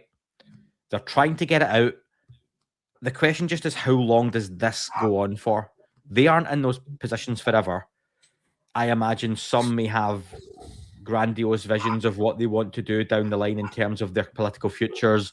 Does Luna see something higher up? I imagine of all of them in her future, potentially in the political arena. I don't know. But where does this go and how long does it go on for? Because in 6 months' time, do we still have Burchett, Burleson, and Luna saying, you're not seeing the stuff we are seeing, you're not seeing the stuff we are seeing? Well, when does that come out? How do we get to that point? Yeah, it's very frustrating. And some people think that I'm like part of that circle specifically, of like those people that seem to know something that the rest don't. I'm not. I have a lot of dumb luck when it comes to getting information. Most of my exclusives have been tips from people who watch the channel, you know, and I just corroborate that they are who they say they are, and you know, and it's like that. But I get it, you know. I'm just as frustrated as the next guy when it comes to that, because I find out about stuff that sometimes some of these people don't know that I know, and it's like you're very clearly just dangling a carrot when it comes to some of this stuff, and you're not coming out with any substantial proof of it, unless you're like ready to present like actual documented evidence of whatever you want to claim, and this is like 90% of ufology, and it gets really frustrating. And I can see that there's a lot of people that once were like me, a little bit more open-minded than usual, and eventually they got sick of it, and just like, but as I told you, the old timers are usually the ones that are like, calm down. It's like, we've never had this before. So I'm a little bit ambivalent, when it comes to that. Let me ask you then, is there anything in Disclosure Day dropping for the general public, and there is nothing in it that is real aliens, real audio from real aliens? That's all just nonsense, right? People have started making up. But is there anything to that film coming out now? Interesting timing. I'm sure, if nothing else, Steven Spielberg is loving the marketing that's happening. Oh, he's for him. like, yeah, this is just like the ultimate. If my book had come out in the last couple of weeks, I would have been like not in my kitchen and in an actual mansion, not with a green screen. But do you think there's anything to the timing of that movie coming out? And is there, not that it's going to tell people the truth, but it's going to open up people to say, go and see this movie. It should be out around, if we're getting every 2 or 3 weeks, the third drop. That would be the time to do it and direct people to go and see Disclosure Day. This kind of stuff is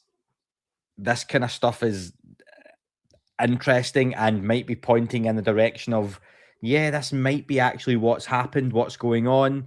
We're not saying it's 100% real, but if you're looking to catch up, you can do a lot worse than a 2-hour movie from Steven Spielberg that's got an interesting story, but a lot of it has elements of fact. So, really. Spielberg is on record.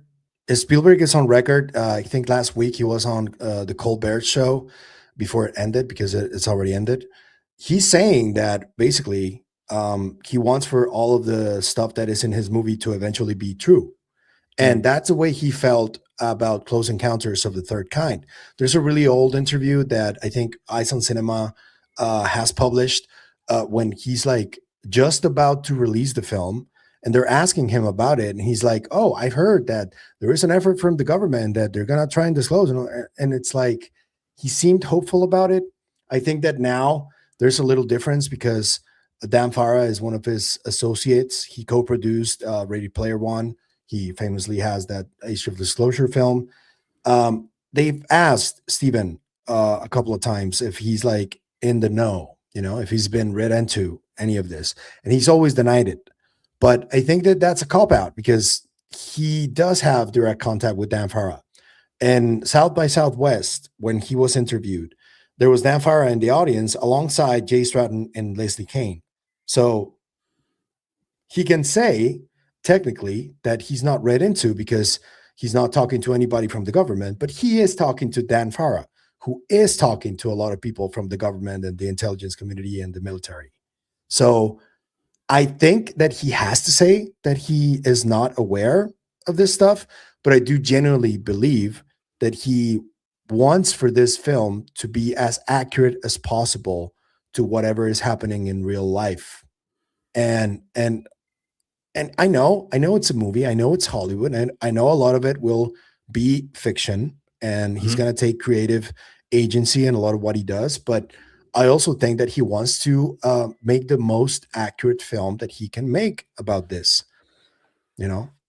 A few folks saying it's a document. It's not a documentary. It's a movie, and that's not my point. Of course it's a movie, right?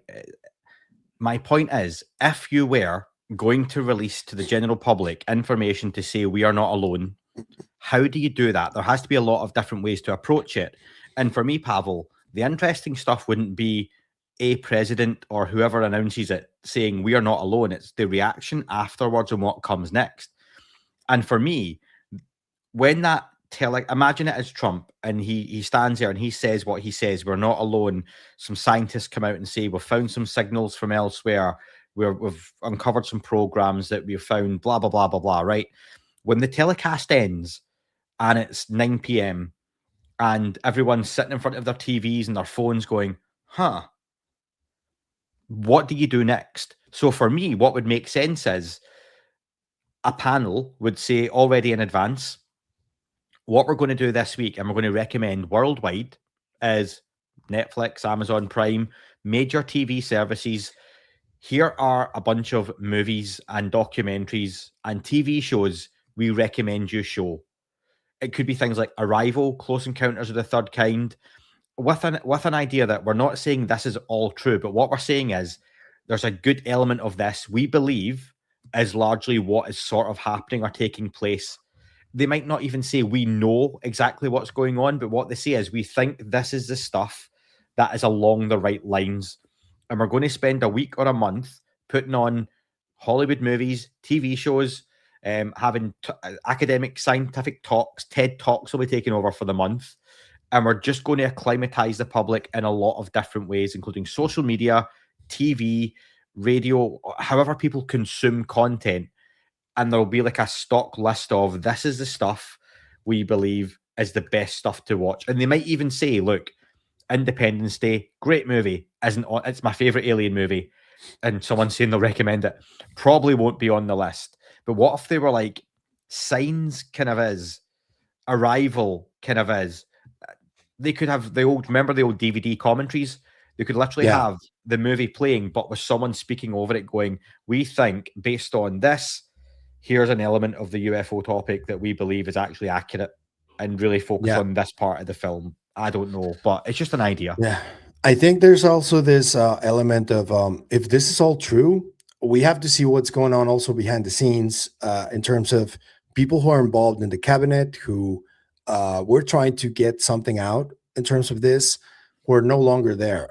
I'm talking about Tulsi Gabbard, and she just resigned last Friday on the day that the second batch dropped. And I saw Dan Cleary from Others from Another Mother mention that he was under the impression that Tulsi believed that this was spiritual, that this whole UFO topic. There's a lot of people that think that way within the cabinet. JD Vance thinks this way. I don't know if Trump does. I think he doesn't think it's real. That's at least what he's I don't think expressed. he cares. Yeah. Like, I don't think get he cares that either. impression that he's kind of like, I don't care either way. But for me, it's like the person who took Tulsi's place is like a CIA career kind of person. Most of his work remains classified. His name is Aaron Lucas. We have to also look at those little details as more information comes out and as more people from the government try to get some stuff out. Because if this is real, you can bet your ass that there's people that are working actively to prevent for any of this to keep coming out. You know? Yeah, and I think this is one of the things, maybe for another time, Pavel, because we've been on a while, but there's no, I don't think it seems there's one room you can go to and open the door, and there's someone at a desk going, what do you want to know about UFOs? Do you want to know the files, the program locations? It's so compartmentalized. So companies, when they're making a new product, for example, if they're making a new MacBook, they'll make it in different locations. They'll have one part of it made somewhere, the hard drive made another place, the casing made another place, the keyboard made another place, because they'll try and keep it secret as long as possible. So it's all compartmentalized. And these locations won't even know what they're working on. That's the UFO programs, where everything is all over the place. So people don't always necessarily know what they're working on, and you can't just go and find the information easily. That's what's likely happening here. So to go a full 180 back or 360 back to the beginning of this episode, mate, 360 takes us back here, 180 back to the beginning. 180. Yeah, Hulk Hogan famously got that one wrong. So to go back to the beginning of this episode, where the files themselves put us in a really unique and interesting place, but where that's going to go, we could find out really in the next 6 weeks, because otherwise you're going to hit that 8th of July date where nothing was going to happen anyway. We've had another batch or potentially 2 batches of files dropped. The Disclosure Day movie will be out. We've already been told that more hearings aren't what we require. Burchett said that very recently as well. At that point, where do we go? Are we treading water? I don't know. It'll be interesting, no doubt. But I feel we're in a place where we do need some kind of action off the back of it. And you know Yeah. what? We didn't even get to talk about the guy who sat on the news looking like he was wearing a mask. Oh, I don't want to talk about that. No. That's a reptilian, bro. Yes or no, though? Was he wearing a mask? I don't know, man. There's a lot of, because my dad's a plastic surgeon, so there's a lot of stuff that happens with the skin when you get a facelift in the lower areas of the head. So it could just be that, you know.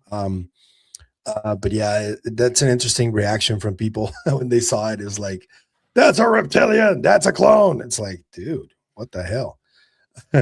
So let's go through a few questions. If you guys want to ask something, can you please do all caps? That'd be really cool. We're going to go through a few of the super chats that we got. I want to thank Lauren Green for the super chat here. Love you both. We love you too. There's this one as well from Wes Decker. Here's a TK Maxx gift certificate. That's good. That's good. What else? Oh, she gave us both a tip. So thank you to Laura. Thank you, Laura. Yeah. And this is for you. Welcome to the Chickenlandia, I think it is. So that's I think Dahlia. we need to be. Dahlia's lovely. Oh, okay, cool. I think we need to be careful about the motivations behind the release of this stuff at this time. Could they be trying to shape what we think about something, or maybe getting us used to something not in our best interest? What do you think about that one? Yeah, I've spoken to Dahlia on a few of my listener call-in shows, which are very overdue and always are. Yeah, I think the whole idea of something not in our best interest is going to be very relative, because is that in humanity's best interest, or is it in the gatekeeper's best interest? It's such a big question, because then it goes down to, is this one species or one entity that we're dealing with? Is it multiple? Because then we are just at one seat at the table of this. Is it the idea we are in a simulation? Is it that we are a zoo, in which case we don't get any say in this? And that is a possibility. Imagine this is all being kept a secret, because when we find out, if we find out that this is a zoo planet, essentially, then these entities come back, because at that point, whatever the experiment is over. That whole observer effect thing, I don't know. But yeah, there's every chance. But I do think there's also an element of, is it in our best interests as a species, or is this in the folks who have got the technology, are trying to do this for reasons of, war? And we've talked about that, Dahlia, multiple times before. So it's a difficult one to answer, though. Yeah, it is. This is from David Ungar. He says, thank you for the super chat. Doomer Friday is great. Catastrophic Monday has a nice ring to it as well. Chris Sharp has not dismissed this story, so I'm going to at least consider there might be something to this. Okay, thank you. Another question from Casey Jean. Of the 34 incidents outlined in the critically acclaimed book, Atlas of Unidentified Flying Objects, which of these cases would you be the most eager to see as substantial, if presumably genuine? So this book, this little thing right here. Do you know what? I don't just always have a copy of it sitting, but I'm at my kitchen table, and literally I posted a load out the other day signed. I have to remind myself which cases are in the book, because although I wrote it, there's one from Japan that is really cool, and I think the most mysterious one is the Koyame one. I think from my country. Yeah, Koyame in Mexico. Do you know what? I like the one around China and the airport being closed. Is it Zhoushan Airport? Yeah. Because that was quite modern, and there was always rumors that people had taken pictures on cell phones, but cell phones were confiscated. Pictures were made to be deleted. That a UFO was on the runway, left a huge hole in a cloud as it went up. Very interesting case. Quite similar, and that was in the book, obviously, but there was the incident in Manchester Airport a couple of years that little now. Blue thing, right? Yeah, there's a picture of an object on the runway that looks like a big spiky ball drone thing. Is it real? Is it not? It was so quiet and felt like Photoshop at a certain point. I don't know. Could be. Yeah. Stop debunking, Pavel. Stop being a doomer. Doomer Dude. 12. But yeah, no, I think something like the Zhoushan Airport, I'd love to see like a take on a story not from the US that happened elsewhere, but it's also quite modern I think that would be really interesting. Yeah, I agree there. Airport would have loads of data too. Yeah. Let's see this one from Toxic Fart. Pavel, Lord of the Hats. Oh, thank you. Yeah. Thank you so much. And there's another one here. If you want to know what they don't disclose, ask James Forstall. Ended up in the psych ward and accidentally fell out of a window. I guess that's one of the very first stories of like a mysterious passing of somebody who was like either interested in the topic or involved. What's your take on that historic moment from Forstall? Was this covered? Did you see the Project Blue Book on Sci-Fi? Yeah, yeah. Slightly lower budget series. It was cut out after 2 seasons, right? It was really good. I thought it was actually pretty I liked decent. it too. I liked it too. Because I liked the guys. All the characters were good and the casting was good. So it was like a low budget X-Files almost. And low budget's doing it a disservice. But I'm sure they covered that in this where he fell out the window as part of it. I'm pretty sure they did. Or at least they dramatized an issue like that. And I think that's something that's come into prevalence modern day with the missing scientists, haven't they? And we never really talked about this, but I think Bob McGuire, Science Bob, was on the Danny Jones podcast talking about he believes that General Neil McCaslin did have dementia. And basically, when you're in those organizations, you sign an agreement that if you get dementia, they take you off to basically a special home. And it's like they have permission to do that and they don't tell anyone, they just do it. And yeah, so we're in this period where we've had all this lore and legend and genuine stories around people accidentally falling out of windows or shooting themselves in the back of the head 12 times have happened over the decades. And we're in this really weird place where, bear in mind, everything we've talked about tonight is all stuff that's just happened in the last couple of weeks and months. You've got all these mysterious missing scientists and people working on exotic propulsion and interesting technology. What a weird time for just the topic and the world in general when that's all going on and it's still not major news. Yeah, I agree there. Let's see another question right here from Jay Kwans. What are you guys going to do once we are past disclosure? I get asked all the time, like, oh, so when we get disclosure, do you just stop the podcast? I'm like, no, that's when the interesting stuff happens. Imagine you actually get like evidence and proof of like a non-human species, or you get to see a craft or a body, because that's when things really blow up and get incredibly interesting. Right now, no matter how interested in this topic we are, so much of it is still speculation. Some of it is informed or educated speculation across different parts, but it is still almost all speculation. So when we get to the point where you can get actual science and real evidence, tangible evidence you can touch, stuff being paraded in Tijuana, where Tijuana on the 12th of October, 2026, on that day, you can go and see a real NHI craft and the people of Tijuana get to go and see it. Then it goes to Scotland a couple of months later and it does this whole world tour where you get to see this stuff because it's out. Yep. That's fascinating. And do you know what? It would also be a kind of morbidly fascinating as well, is you get to find out, hopefully, a little bit of who was right and who was wrong. I imagine, though, Stephen Greer would still call bullshit on any alien race that comes down and says no. Or he would say, I was right all along, huh? Yeah, and they go, no, all the stuff you've said wasn't right. And he goes, no, I've been speaking to someone else. They're not here yet. They're actually really, really not happy about this. And they'll deal with it when they get here. But yeah. In my case, I will cross that bridge when we see it. But I think that there is an intersection between whatever NHI may be, or if it exists at all, between that and psi phenomena, near-death experiences, all that stuff.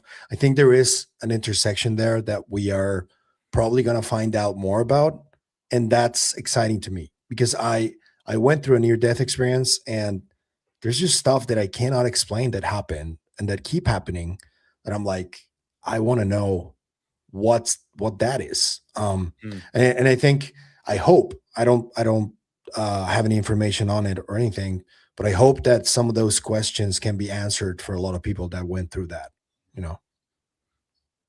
100%, yeah. And I often think one of the reasons when people talk about what's the connection with consciousness and how does all that work in, a really simple one is if you found out tomorrow that there's consciousness, there's a soul, and there is no death, and you move on to something else. Imagine all the folks in the world right now who are struggling and are looking for a way out and are having a bad time, and you find out it's like Super Mario and you just start again, or you get to do something different. Suicide A lot of rate- people are going to check out. A lot of people Yeah, are going to check out.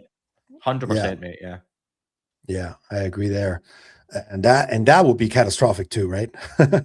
Yeah, that is catastrophic. Okay, so this is an interesting one that I think we can talk about from Bigfoot, Pie Grande or P Grande. What about Marian apparitions, Fatima, and others like Virgen de Guadalupe in my country too? You first. Sorry, I muted myself. So this was one that Diana Pasulka talked about in a virtual talk at Sol, and she gave a lot of similarities between old miracles and Marian apparitions, Fatima, and she shared a few different stories, of which I can't remember any of them, but basically compared it to the modern UFO phenomenon, and how is this just a similar theme we're now seeing through the decades? It's a way of communicating, a way of contacting, a way of like getting in touch with your own spirituality or whatever that may be. It's stuff that I've never looked into too much. You're probably a lot closer to it, Pavel, than I am, mainly because of the religious side of it, or just religion itself never massively interested me growing up. Yeah. As I did do a Bible quiz when I was a kid because I was really geeky. I do have a very, because I grew up a Catholic, and then when I started like in high school, I started reading a lot of philosophy, the Greeks, pre-Socratics, and all that, and I just like started veering towards a more atheist sort of point of view. And then I had my near-death experience in 2014, and everything that happened to me there made me go like, I don't know anymore, you know. But that's as far as I go. And for the longest time, before I even got into this topic, I thought that, for example, the whole Virgen de Guadalupe thing with Juan Diego, which is also a very famous Marian apparition that happened here in Mexico, I thought that was just like fiction and lore about religion. And suddenly I just realized that there's a lot of people who are serious scholars like Diana and others who have been studying this for many years, and that there is like a really strong pattern going on throughout history of these feminine type beings that have appeared to people at certain points. We know the Chris Bledsoe story that is very famous in ufology, but there's a lot that has happened throughout history. I don't know what that is, man. I don't know if I know that people experienced it and they claim to have experienced it, but I'm one of those people. I mean, my name is also Tomas, and from the Catholic tradition and the Bible, Tomas the apostle didn't want to believe anything until he actually touched it with his fucking fingers, you know? And that's the position that I'm in constantly. Unless I see or experience something for myself, or I see evidence that it absolutely exists, or without the shadow of a doubt, that's when I will go like, okay, so that maybe there is something to this, and I start inquiring more. When I saw that moment came for me in ufology, when I saw Fravor on the Joe Rogan podcast and the way he spoke about this as a Top Gun pilot, I was like, wait, so what the hell is going on, right? And Yeah, that's what it takes for me to go like pay attention to it. Until I actually see some real evidence that a lot of this stuff is real, especially the apparitions and ghost stories, and they fall into that paranormal category. I'm not gonna just go like at face value, go like, oh yeah, that's real. That's not a smart position to be in, I think. Yeah. Yeah. Okay. Yeah, So no, let's I agree. let's move on to another question. We have a few left, but I don't think we're gonna go through all of those. But we're gonna give it our best shot. Okay. So there's a couple of chats here. Thank you to Styrofoam Boot. You think it's more important to ask the question in order to get to know ourselves than chasing the answer. Once we know ourselves, the answer might present itself. What do you think? It's a deep question, isn't it? Yeah. So in terms of like knowing ourselves individually or as a species, I suppose I'm looking at from that perspective, we can answer both. I think for a lot of folks, whatever it is we're dealing with, this phenomenon, NHI, interdimensional beings, extraterrestrials, we're going to discover ourselves and the meaning of life, the origin of humanity through these beings.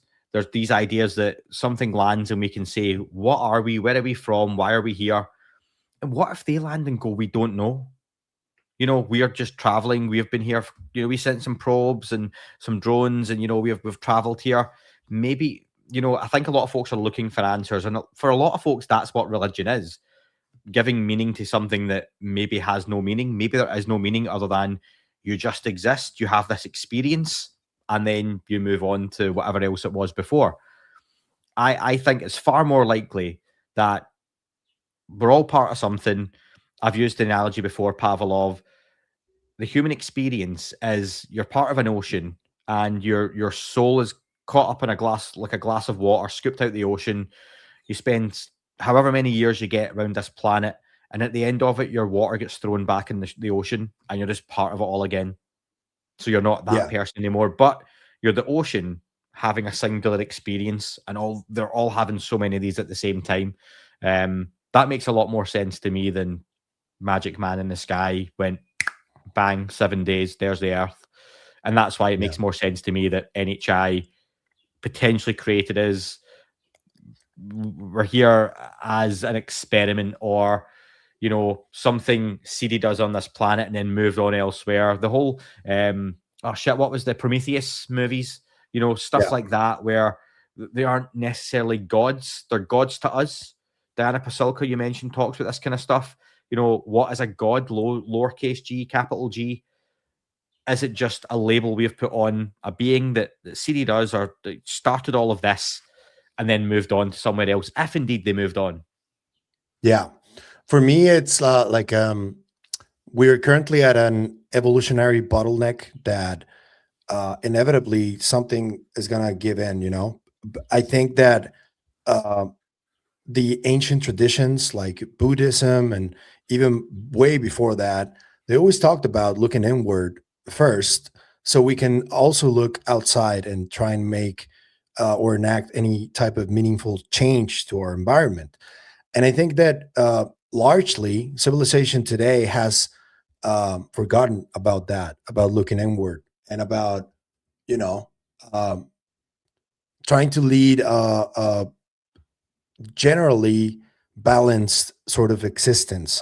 And I think there's a lot of people that think this is kind of corny talk when you talk about these topics, but I think it's very important. There's a reason, and I'm sorry about the dogs. I don't have control of them. There's a reason why so many ancient traditions and philosophies from different places throughout history talk about this looking inward and the self sort of advancement and consciousness and all that. There's a reason for that, I think. To me, that's the most important. If you don't lead a balanced life into all of this, I don't think that looking at this topic is going to help you if you're not well balanced yourself. And this is not like new age talk, even though it's labeled as such. I genuinely think that this is the case, and that's one of the main reasons why the world is so divided right now, because everybody has their own wishes or agenda or what they want for what they envision for the world to be.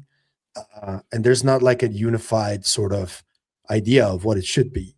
And I think that's one of the main problems why all communities, not just ufology, are so divided, you know? Yeah, I think social media is a massive part of that. Just the kind of final thought on that side of it is you get to see everyone's inner monologue now. All the thoughts that people kept in their heads and didn't repeat, all the conversations you didn't get to have and didn't get to see everyone's opinion. When a news story broke, you heard it or you read it in the newspaper, and that was it. That's how you made up your opinion, and you spoke to the people closest to you about something.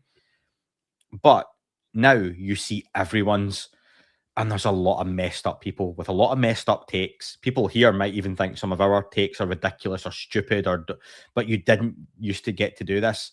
You've got a guy sitting in Mexico and a guy sitting in the northeast of England, and I am dying of the heat here, folks, right? And we are talking about UFOs on a live stream with people from all over the world watching us.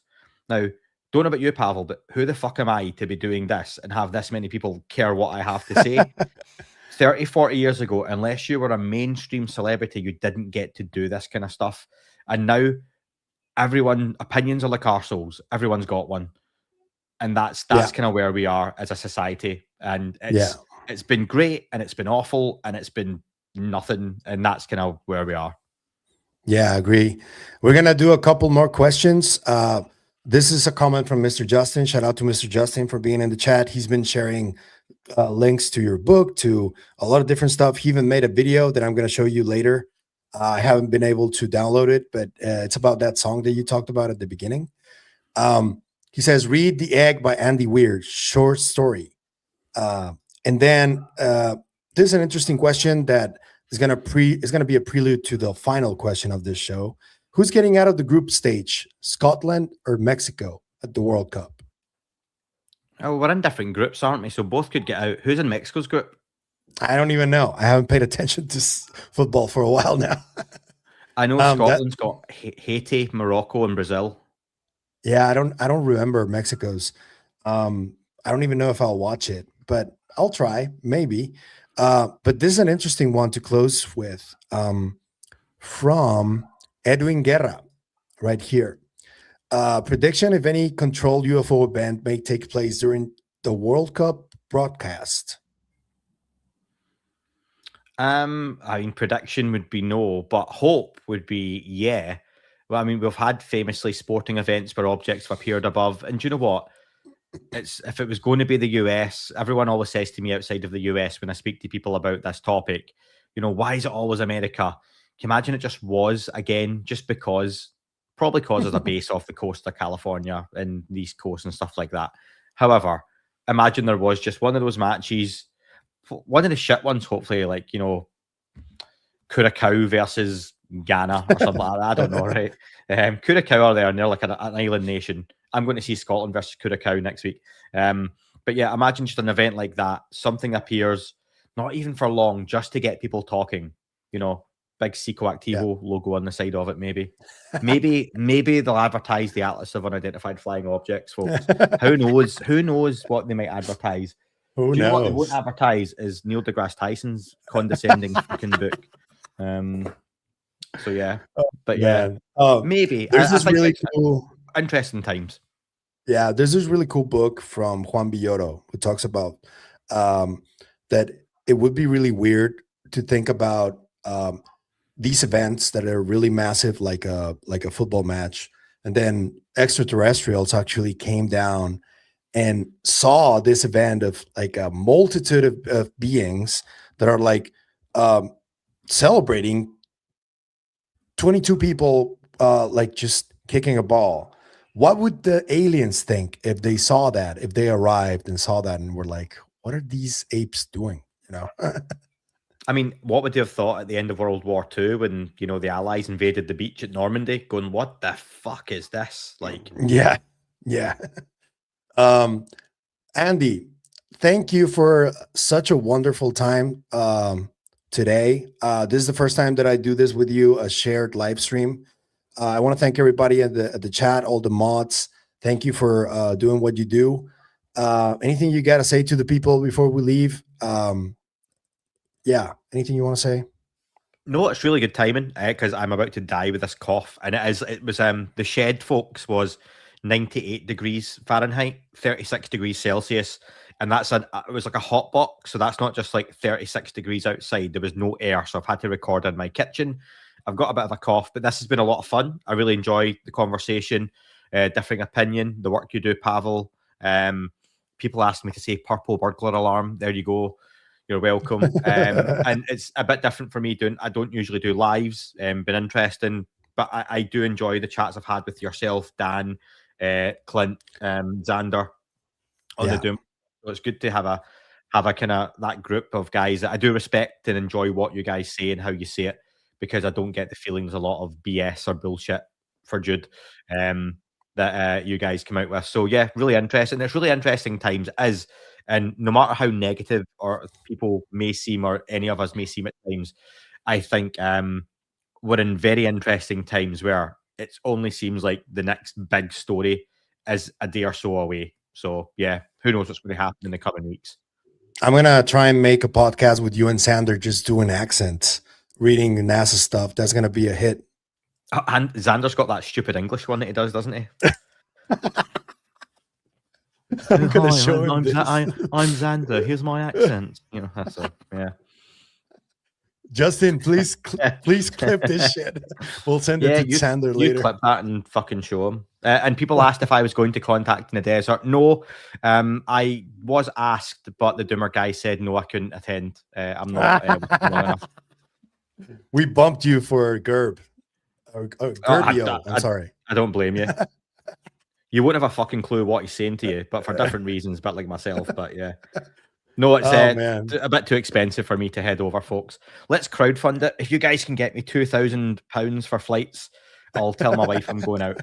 So yeah, there you go. Yeah, man. I will be a contact. We're gonna have podcasts on Saturday. Doomer Friday is gonna be there on Saturday, so I'll see you guys there. But for now, I'm gonna leave you, and thank you to Andy for being here with us. Thank you, folks, and have a great rest of your week. Later, Andy. Bye-bye, folks. Bye.